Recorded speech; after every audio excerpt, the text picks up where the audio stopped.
Ya makanya itu orang ketika takbir buru-buru bisa nggak dengan beberapa kali latihan? Ya, mungkin bisa.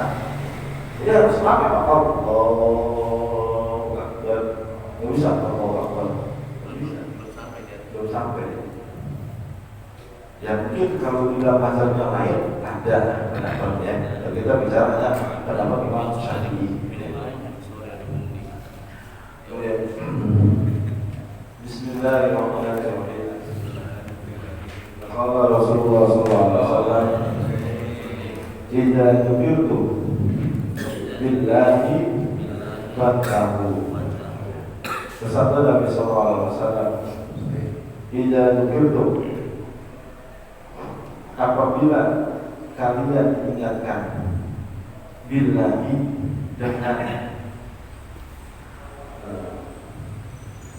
dengan Allah, fantahu maka berhentilah.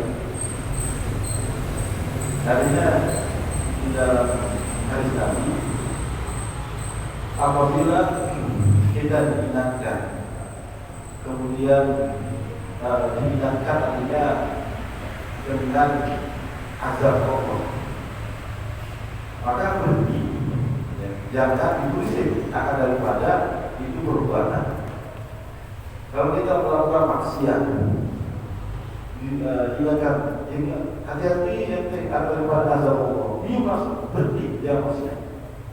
Ini artinya kita ketika diingatkan akan timbul yang namanya rasa takut khauf. Kalau ketika maksiat terus melakukan daripada perbuatan maksiat meskipun sudah diingatkan, maka itu tidak ada namanya rasa takut lagi kepada Allah. Nah ini yang menyebabkan Allah murka. Jadi ada orang yang melakukan maksiat lupa bahwa dia sedang melakukan perbuatan maksiat. Maka ketika diingatkan akan daripada azab Allah, masuk dia. Maka Nabi Muhammad ketika beliau bertemu dengan Abi Mas'ud, ini Abi Mas'ud sedang mukul budak. Kemudian Abi Mas'ud bilang, "Inilah Abi Mas'ud tenang." Tapi Abi Mas'ud, sesungguhnya Allah mampu memukul. Maka Abi Mas'ud langsung bilang, "Wah, berarti ini perbuatan saya salah." Jadi kalau kita melakukan sesuatu, kita akan tahu bahwa perbuatan kita ini mengundang kemaksiatan atau mengundang kemurkaan Allah Subhanahu wa taala. Ada yang paham, pulang udah berhenti, nanti azab Allah dulu, dia masuk jadi terusin. Nah, kalau kita terusin, berarti kita sama aja nantang Allah. Makanya berapa banyak umat-umat terdahulu diberikan peringatan oleh Nabi mereka bahwa ini umatku, sesungguhnya engkau sudah melakukan perbuatan yang menyebabkan Allah murka. Selama itu sudah sering memberikan peringatan kepada mereka, ingat azab Allah. Tetapi apa yang mereka lakukan? Terus ada maksiat, akhir waktu diturunkan akan daripada azab Allah Subhanahu wa taala. Nah ini kalau kita diajarkan sama Nabi, ketika kita diingatkan akan daripada azab Allah, maka jangan diterusin. Jangan sampai azab Allah turun kepada kita gara-gara kita seakan-akan menantang akan daripada Allah Subhanahu wa taala. Maka ini namanya peringatan. Nabi sayang kepada kita ini. Makanya yang namanya perbuatan kemaksiatan, kalau kita mengetahuinya, jangan dikerjakan.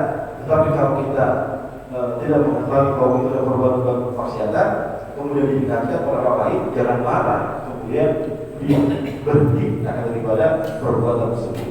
Nanti akan menimbulkan namanya turunnya azab Allah Subhanahu wa taala. Ini kan kalau sudah turun azab Allah, semuanya akan kena. Kalau yang barang itu Apakah azab tersebut akan turun kepada orang yang melakukannya? Tidak, semua kena. Kalau kamu kena nih, kalau udah turun azab. Padahal yang melakukannya 1-2 orang. Maka yang mendapatkan kerugian ya orang yang tidak melakukan azab tersebut, kemaksiatan tersebut. Kita peringatkan kepada orang ketika melakukan perbuatan maksiatan untuk berhenti yang di dalam perbuatan tersebut. Ya, sebelum ada daripada azab Allah dulu. Kemudian kalau Rasulullah SAW, "Idza zalatil a'rab, zalal Islam." Telah bersabda Nabi SAW, "Idza zalatil a'rab," apabila bangsa Arab menjadi rendah, zalal Islam, Islam pun menjadi rendah. Ini hadis memang ditunjukkan daripada semua sebenarnya, bukan hanya bangsa Arab, akan tetapi mobil khusus orang-orang Arab. Orang Arab mana sih? Yaitu keturunan Nabi Ismail. Ya. Maka kenapa ketika bangsa Arab menjadi rendah, Islam juga menjadi rendah? Karena Islam dibawa oleh bangsa Arab. Siapa? Nabi Muhammad. Nabi Muhammad berasal dari bangsa Arab. Ya. Maka ketika Islam memang berasal dari bangsa Arab, maka berpengaruh besar akan daripada pengaruh Islam disebabkan oleh bangsa Arab. Ya. Jadi kalau bangsa Arab begitu rendah, maka bangsa lain juga tidak mau akan daripada menerima Islam, karena yang membawa agama Islam adalah bangsa Arab. Makanya bangsa Arab ini seharusnya mempunyai tanggung jawab yang besar di dalam moral. Kenapa? Karena pasti mereka akan dikaitkan dengan Islam. Mau begitu. Al-Quran dengan bahasa Arab. Bahkan nanti orang yang berbicara di dalam surga dengan bahasa Arab. Maka ini menjadi tanggung jawab bagi orang-orang Arab. Ya, kalau kita ini sebenarnya orang ajar, orang bukan bangsa Arab. Maka itu tidak boleh menghina daripada orang bangsa Arab, gitu ya. Nah, ini di dalam ajaran Islam banyak sekali mengandung unsur daripada bangsa Arab itu sendiri. Ya. Memang hukum juga banyak diambil oleh bangsa Arab, karena memang yang tidak ada dalam Al-Quran hadis biasanya diambil hukum kebiasaan daripada suatu masyarakat. Maka karena Islam memang asal dari bangsa Arab, berarti kebanyakan diambil dari bangsa, hukum-hukumnya berasal dari bahasa Arab juga. Gitu. Nah, jadi ya, dengan rendahnya bangsa Arab, ya maka jadi rendah juga daripada Islam. Jadi kalau kita tidak mensatukan kalau kita tidak mengilustrasikan ke dalam Islam dan bangsa Arab, itu mungkin. Ya. Meskipun Islam ini memang agama bukan khusus untuk bangsa Arab, semua umat manusia ya, akan daripada bisa mengenal daripada agama Islam. Akan tetapi karena tadi Islam lahir dari rahimnya orang-orang Arab, maka berpengaruh sangat besar di dalam kualitas Islam itu sendiri. Ya, maka ketika orang Arab ini menjadi tidak terpuji akhlaknya atau daripada perbuatannya, maka ini bisa dicoreng daripada agama Islam tersebut. Ya. Ini yang Nabi berusaha kepada khususnya orang Arab, yang maka kalian jaga akan daripada kehormatan kalian. Gitu. Bukan masalah diri kalian saja yang menjadi pertaruhannya, tetapi yang lebih besar adalah agama Islam. Ya. Maka oleh sebab itu, ya, orang Arab yang harus bisa menjaga dirinya. Kalau memang dia orang Muslim, berbeda kalau orang Arab tersebut orang kafir, itu beda lagi, Pak. Ya, tidak usah. kalau dia orang muslim, ya maka harus menjaga daripada nilai-nilai keislaman. Ya memang orang Arab ini kalau dari segi sifat itu keras-keras ya. Tetapi mereka itu kalau sudah menjadi orang dermawan luar biasa, ya daripada sifat dermawan. Jadi itu salah satu yang kelebihan juga daripada kekurangan. Dan Nabi menjadi sebuah tantangan ketika berdakwah di kalangan orang-orang Arab. Karena orang Arab ini tidak mudah untuk dipengaruhi sebenarnya, ya. Ketika ada perkara yang baru, maka mereka pasti akan lebih banyak menolak. Beda dengan bangsa kita. Kalau bangsa kita orang Indonesia apalagi ini, ya, cepat daripada terpengaruhnya. Maka kenapa Islam termasuk daripada menurunkan diri Arab itu tadi, karena orang Arab ini mempunyai kekuatan memegang prinsip, terutama di dalam ajaran-ajaran dulu mereka, gitu ya. Kuat, artinya kalau udah menurut Islam ini udah kuat, udah bakal bisa tergoyahkan, gitu ya. Itu kelebihan daripada orang Arab. Ya, jadi ketika orang Arab menjadi orang yang mulia, maka Islam juga akan menjadi mulia. Jadi lebih khusus pada seorang Arab, ya. Kemudian kalau Rasulullah SAW, "Idza ra'a ahadukum ru'yan hasanatan falyubassirha wal yukhbir biha, wa idza ra'a ru'yan qabihatan fala yubassirha wa la yukhbir biha." Bersabda Nabi SAW, "Idza ra'a ahadukum ru'yan hasanatan," apabila telah melihat seseorang dari kalian sebuah mimpi hasanatan yang baik, falyubassirha, maka ia menafsirkannya, wa yukhbir biha, dan memberitahu dengan mimpi tersebut. Wa idza ra'a ru'yan qabihatan, dan apabila telah melihat akan mimpi yang buruk, fala yufassirha, maka jangan menafsirkannya, wala yukhbir biha, dan jangan memberitahunya. Ya, artinya kalau kita tidur kemudian bermimpi, memang mimpi ini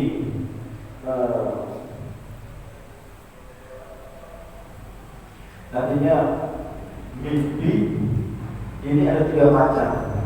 Ada yang mimpi, artinya mimpi yang 3 macam itu menurut agama Islam. Yang pertama, mimpi memang bisikan hati seseorang. Yang kedua, memang mimpi karena dimasuki oleh syaitan. Yang ketiga, mimpi karena mendapatkan kabar gembira dari Allah Subhanahu wa Ta'ala. Jadi ada 3 macam jenis mimpi. Mimpi itu kan memang kalau kita dianggap seperti bukan tidur, ya. Apa yang kita lakukan di dunia nyata kemudian bisa berpengaruh ke dalam dunia mimpi. Maka di dalam mimpi juga kita tidak boleh sembarangan, ya. Karena banyak nabi dan rasul mendapatkan kabar atau wahyu itu melalui mimpi.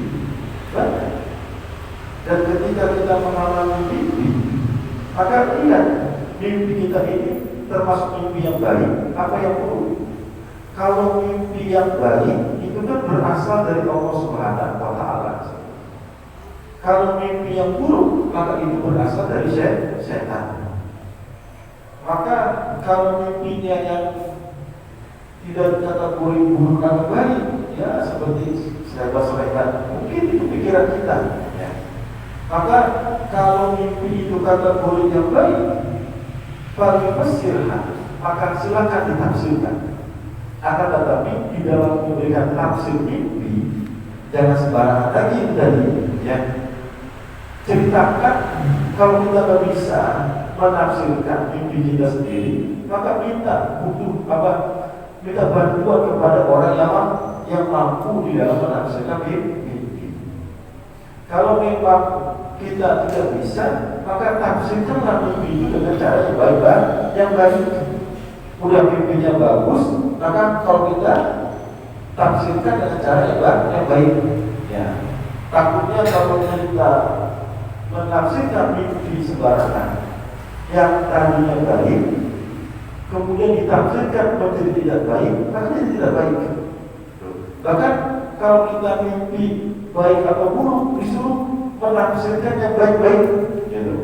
Tapi kata Islam ini, kalau kita mimpi yang buruk, maka jangan ditafsirkan.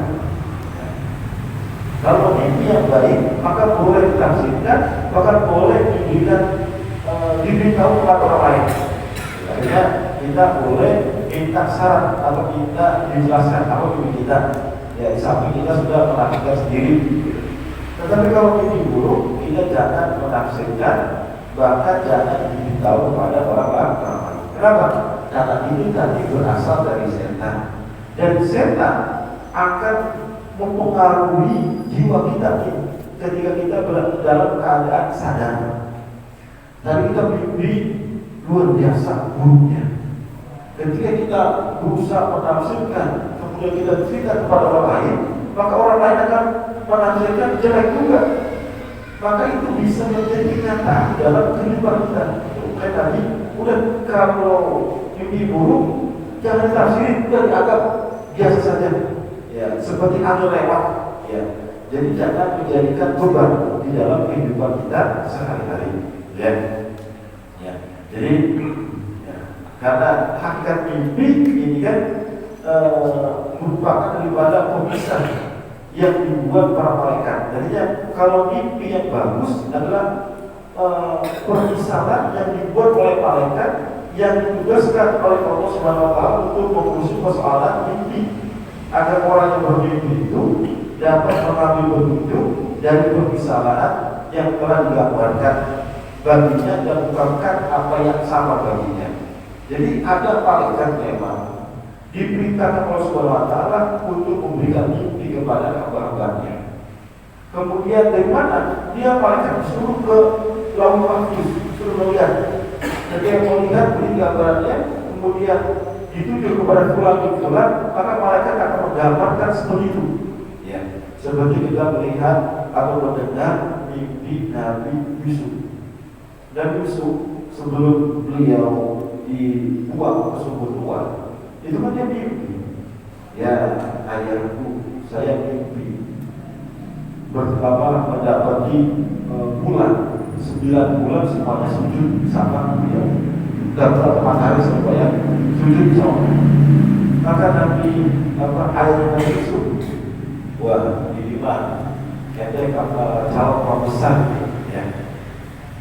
Maka kamu jangan sebarkan daripada mimpimu, takut yang tahu kemudian salah pemahaman lalu kamu yang celaka, gitu. Ya, memang di dalam kehidupan sehari-hari Nabi Yusuf ini menjadi anaknya spesial di antara dengan saudara-saudaranya. Ya. Kemudian apalagi Nabi Yusuf juga pernah bermimpi ketika beliau seorang raja bermimpi ketika Nabi Yusuf di bencana. Kata raja tersebut, saya bermimpi bertemu dengan 7 ekor kambing, 7 ekor sapi gemuk-gemuk, 7 ekor sapi kurus-kurus. Nah, artinya apa itu? Artinya gak tahu awalnya. Maka dapat mengungkap ada yang ahli mimpi sama Nabi Yusuf alaihissalam. Maka Nabi Yusuf dipanggil. Mimpi saya apa artinya? Oh, ini kerajaan Bapak selama 7 tahun ini akan mengalami subur. Maka persiapkanlah dulu pagi, dulu makanan. Ya sekiranya nanti 7 tahun kemudian akan mengalami musim berceklik. Oh begitu ya, ya. Maka benar tuh dipersiapkan 7 tahun tersebut subur, semua apapun ditanam tumbuh dan menghasilkan panen yang luar biasa. 7 tahun berikutnya musim berceklik. Untuk dikasih tahu duluan, maka persediaan makanan cukup dipenuhi daripada kebutuhan masyarakatnya. Nah, ini itu mimpi yang memang berasal dari Allah, dari Allah kalau yang baik, begitu ya. Jadi kita itu juga kalau mimpi baik maka boleh kita tafsirkan dengan yang baik-baik, boleh juga kita beritahu kepada orang lain. Tetapi kalau mimpi buruk, misalnya kita mimpi di bicara orang, kemudian kepala kita dipegel, udah jangan dipikirin, ya, karena mimpi tersebut sebenarnya tidak mempengaruhi daripada kehidupan kita. Maka kita disunahkan untuk membaca doa, ya. Doanya memang macam-macam. Yang pertama ini, ya, kalau daripada doa tersebut, Allahumma inni a'udzubika min amali syaitan, ya, wa sayyi'atil ihram. Ya Allah, sesungguhnya aku minta perlindungan darimu dari perbuatan syaitan dan keburukan mimpi. Ya, ada lagi doa yang lain, Allahumma Rabbi la syarika lah, a'udzu bikalimatillahi tammati min ghadabihi wa min syarri ibadihi wa min hamazati syayatin wa an yahdurun. Ya, ini ya, nanti pada kita ya, kalau mimpi buruk ya, itu tadi disuruh baca doa. Ya, kemudian sebelum baca doa sebelumnya disuruh beludah dulu ke arah kaki kiri 3 kali. Apa tujuannya? Tujuannya agar kita merendahkan setan. Setan tadi lu udah gangguin hidup gua. Nah, maka dengan seperti itulah gua merendahkan lu tuh itu. Mimpi lu tidak berpengaruh di dalam kehidupan saya. Begitu. Maka insya Allah ya, apa yang kita sudah alami dalam guru tersebut tidak akan mempengaruhi hidup kita. Berbeda kalau kita menjadi kepikiran, maka akan terjadi juga bisa. Makanya ya, dalam mimpi ini ya, jadinya ya, jangan sembarangan jadinya. Ini coba ya, tidak ada penafsiran dicopot akan menjadi meninggal karena diberikan.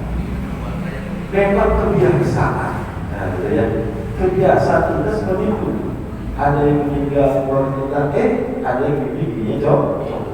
Karena tadi ditafsirkan mimpi tersebut bahwa keluarga saya ada yang meninggal, dia terjadinya. Nah, jadi kelompokkan kebiasaan juga ada yang terjadinya sebenarnya keyakinan kita jadinya. Nah, itu bisa menjadi kenyataan memang. Ya, makanya kalau kita mimpi seperti itu, tadi itu jangan menjadi beban buat kita. Jangan dipikirin juga. Ya. Memang setan senang kalau kita menjadi ketakutan di dalam kehidupan kita.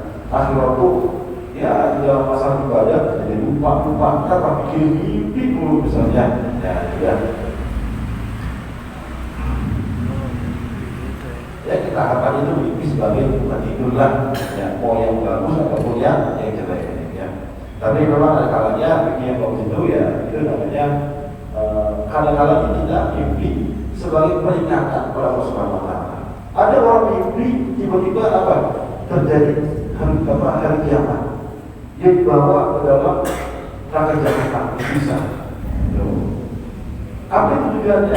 Ya, itu adalah suatu peringatan buat dia bahwa ente di akan mati kalau maksiat terus juga mau ibadah tuh ditaruh dalam neraka jahanam. Mau nggak gitu kan? Nah, ketika mimpi seperti itu orang akan menjadi apa? Sadar ya bahwa perbuatan ini, perbuatan dia selama ini adalah perbuatan yang menyebabkan orang murka kepada dirinya. Ya. Jadi kalau mimpi bagus, silakan ditafsirkan, silakan diberitahu. Kalau mimpi buruk, jangan ditafsirkan sembarangan, apalagi dikasih tahu orang lain. Nanti orang lain kalau paham menafsirkannya dengan sewena-wena, akhirnya itu menjadi kenyataanku. Karena karena kita kepikiran terus dirinya. Ya, wallahu a'lam bishawab. Kalau berharap dari tidak bisa dalam ibadah itu yang saya banggakan dari yang ada kubur yang itu sebesar kita, sebesar kita, sebesar kita dalam musik pada umumnya ada dalam surah Al-Fatihah dengan kalimat tauhid. Yeah.